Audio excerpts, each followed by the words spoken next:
Welcome to Short Movie Channel. The movie begins with a girl named Becky, who is traveling in the car with her brother Kyle. Kyle has to stop the car on the road because Becky is exhausted from her pregnancy. After resting, she tells him that she feels hesitant and doesn't want to go through with the trip they planned, as she's decided to give her baby up for adoption after birth because the father isn't around. She has already found a suitable family and is on her way to meet them and discuss the arrangement. Kyle tries to reassure her, saying they've already made it halfway and that her decision was right, so she should follow through with it. Becky agrees and decides to continue the journey. But just before they move, Becky hears a child's voice crying and asking for help from the field beside the road. The child keeps crying, so Becky and Kyle get out, standing in front of the field, unsure whether to help or just keep going. The child tells them his name is Tobin, and he's been lost in the field for days without knowing how to get out. Becky also hears a woman's voice with him, but the way she speaks seems strange. Before Becky can warn Kyle about going into the field, he has already stepped in and started searching for the child. Becky follows him, not wanting to leave him alone. She tries calling 911 for help, but the call drops due to poor signal, and they end up getting separated, each searching for Tobin in different directions. Kyle starts feeling something strange about the field. He's getting tired, and he left his glasses in the car, making it hard to see clearly. Becky calls out to him, suggesting she sings so he can follow her voice to find her, and then they can get out of the field together. She starts singing, but sometimes it feels like Kyle is getting closer, while other times he seems to be moving away. Even when he stays in one spot, Becky senses his voice drifting farther from her, despite him not moving. Becky suggests they both jump at the same time to figure out their positions and then walk toward each other. They jump, but Becky is shocked to see that Kyle has somehow shifted to the end of the field without taking a single step, and they both realize that, strangely, the field is moving them around. The sun starts to set as they continue trying to reach each other and find a way out of the strange grass field. While Becky is walking, she comes across a strange man, and she screams in fright. The man reassures her, introducing himself as Ross and saying he's Tobin's father, also searching for him. He tells her that he knows the way out but wants to find his lost wife and son to get out together. He offers to walk with her, and Becky reluctantly agrees because she has no other option. At the same time, Kyle hears his sister scream and grows frantic, unable to reach her. He then sees Tobin standing next to a dead bird and explains that dead things are the only objects that the field cannot move. He says he found a place that could help them get out of the field. Kyle follows him until they reach a large rock carved with strange symbols and inscriptions in the middle of the field. Tobin touches the rock and feels a chill run through his body. He tells Kyle to join him and touch the rock, promising that he'll feel a rare sensation he'll never experience again.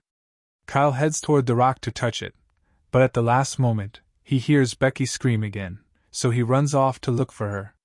At this time, Becky has lost her way back to Ross and is looking for him, but suddenly, someone pulls her into the grass, making her scream in fear. The next morning, a young man named Travis appears, traveling to the same town Becky was headed to. We learn that he's her boyfriend and the father of her child, and after leaving her, he decided to make things right and come back to her, so he's traveling to find her. He asks about her in the town, but no one has seen her, so he loses hope and decides to go back. On his way, he sees Kyle's car parked next to a church near the field. He gets out to check it and finds that the food inside has rotted, indicating the car has been there for days, even though only one night has passed since Becky and Kyle's trip. He goes into the church to look for them but finds it empty. Then he notices Becky's notebook lying near the field, leading him to think she entered it, so he goes in to search for her. Travis continues searching for Becky, calling out to her with no luck, until night falls and he's still trapped in the field, unable to find a way out. He sits down to rest and suddenly sees a little boy standing in front of him, which startles him. Travis asks the boy what he's doing in the field, and it's Tobin. Travis is shocked when Tobin introduces himself, and tells him he knows he came to find Becky. Tobin says he knows where Becky is and can show her to him, but before Travis agrees, Tobin asks if he's sure he really wants to see her. Travis assures him he does, so Tobin leads him to Becky. As soon as Travis sees her, he screams in shock, finding her dead and in an advanced state of decay, indicating she's been dead for days. Travis sits beside her body, crying, devastated by her loss, until he passes out. When he wakes up, Tobin is gone, so he starts calling for him. Meanwhile, outside the field, we see Tobin standing with his mother, Natalie, and father, Ross, looking cleaner and healthier. Tobin hears someone calling his name from inside the field, seemingly wanting to help him. Hearing Tobin outside the field, the person tries to warn him not to enter, but a dog runs into the field, and Tobin follows it to bring it back. Natalie runs after her son, calling for her husband, Ross, who follows them in. The three of them get separated, each calling out to the other, but they can't find each other, even as night falls with them still lost in the field. Ross keeps searching for his family until he reaches the large rock in the field and feels as though the rock is calling to him. He touches it, and the moment he does, he feels a strange sensation that changes him completely. The next day, we see Becky and her brother on the road again, and the same events from the first scene begin to repeat. It becomes clear that the field doesn't just move everyone inside it without them actually moving, but it also rewinds events and time repeatedly, as if it's a closed time loop, fueled by some supernatural force. Becky hears a voice calling her brother, and she's surprised by how he got there. The three of them start searching for each other until they hear Tobin's voice saying he found a dead dog. Travis tells them that they need to head toward Tobin because the field can't move dead bodies, and Tobin starts singing loudly to guide them to his location. When the three finally reunite, Becky asks Travis how he reached the field before them. He explains that he was watching them and followed their trip, spotting their car parked by the field before they entered. But still, none of them fully understand what's going on. Travis carries Becky, searching for a way out of the field. Tobin manages to spot a building at the far end of the field, so they begin moving in that direction. Becky's phone suddenly rings, and when she picks up, she hears a girl screaming, warning her to stop Kyle from hurting Travis and to make the right choices because they're trapped in a never-ending loop. The line goes dead abruptly, and Becky, not understanding who called, feels a surge of fear. At that moment, Becky becomes very weak due to her pregnancy and collapses, which terrifies Travis and Kyle when they notice she's bleeding. They don't know how to help her until Ross, Tobin's father, appears. He quickly checks on her and finds that she's in critical condition. Acting fast, he administers first aid, and after a tense moment, Becky's pulse returns, and she regains consciousness. Everyone breathes a sigh of relief. Meanwhile, Ross is overjoyed to have found his son and tells the group that he's finally found a way out of the field, although he's still searching for his wife. He offers to guide them while he looks for her, and they all agree reluctantly. Ross leads them back to the same large rock in the field, explaining that this rock is powerful and can solve all their problems if they simply touch it. He says that if they touch it, they'll know the way out but might also choose to stay in the field. Ross tries to convince them to feel the sensation he experiences whenever he touches the rock. The others feel wary of his strange words and behavior. Just then, Natalie, Tobin's mother, appears. Ross pretends to be happy to see her, but Natalie keeps her distance, telling him she knows all about his plans and intentions. She warns the others to run from him, calling him a liar, explaining that she saw him hurt Becky before the time loop reset everything. Becky recalls strange visions of Ross appearing in a frightening form, which strengthens her resolve to leave as soon as possible. But Ross blocks their path, insisting they touch the rock before they go. In a desperate move, Travis lunges at Ross, urging the others to escape quickly. However, Ross is so strong that with a single move, he dislocates Travis's shoulder. Becky pulls Travis away from Ross, who seems completely unhinged.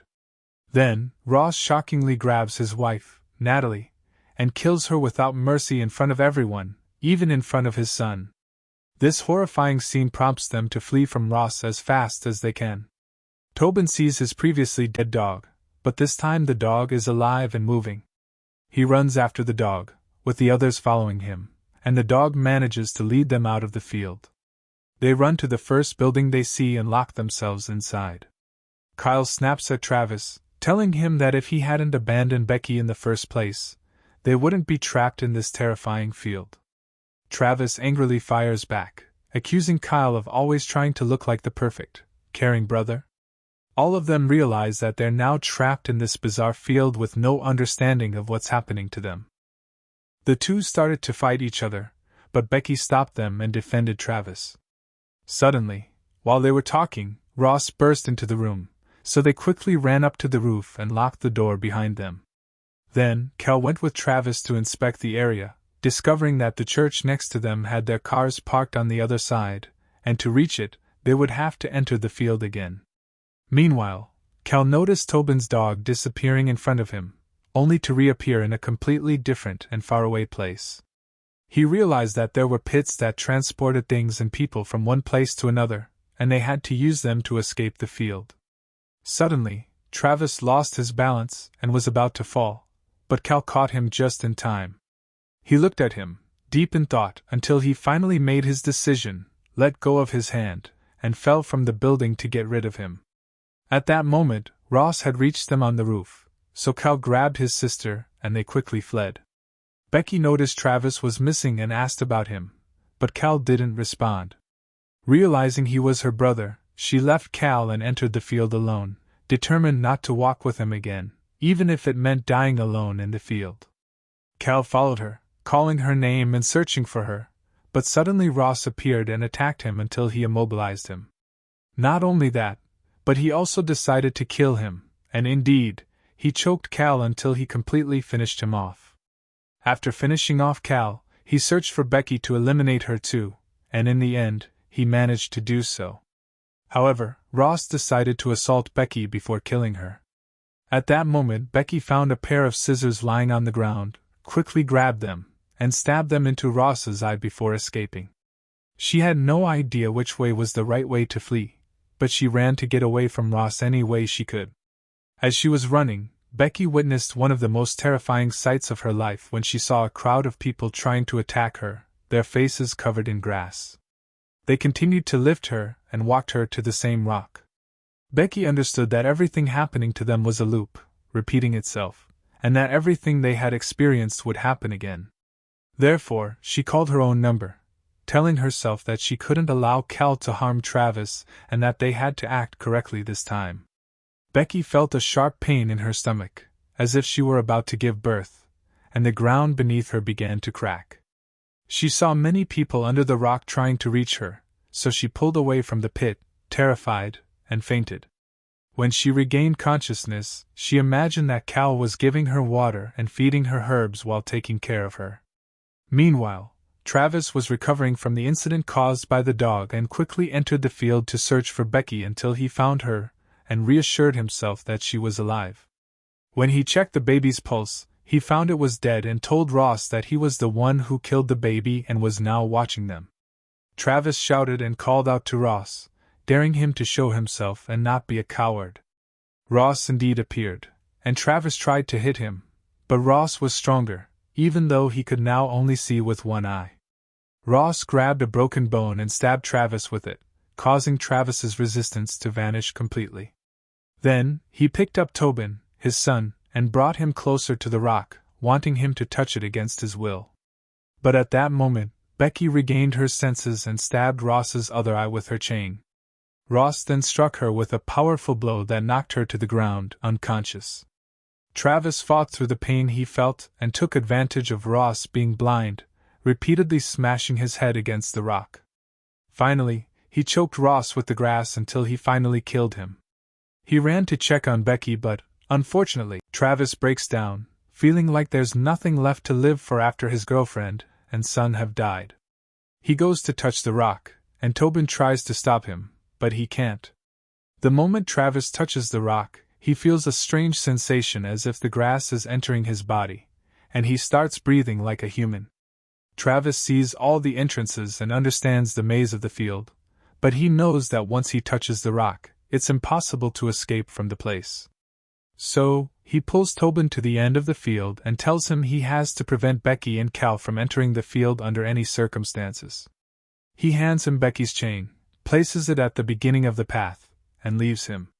Tobin finds himself inside a room in the church, and when he comes out, he sees Cal and Becky standing next to the car, hearing his voice asking for help from inside the field, just like we saw at the beginning of the movie.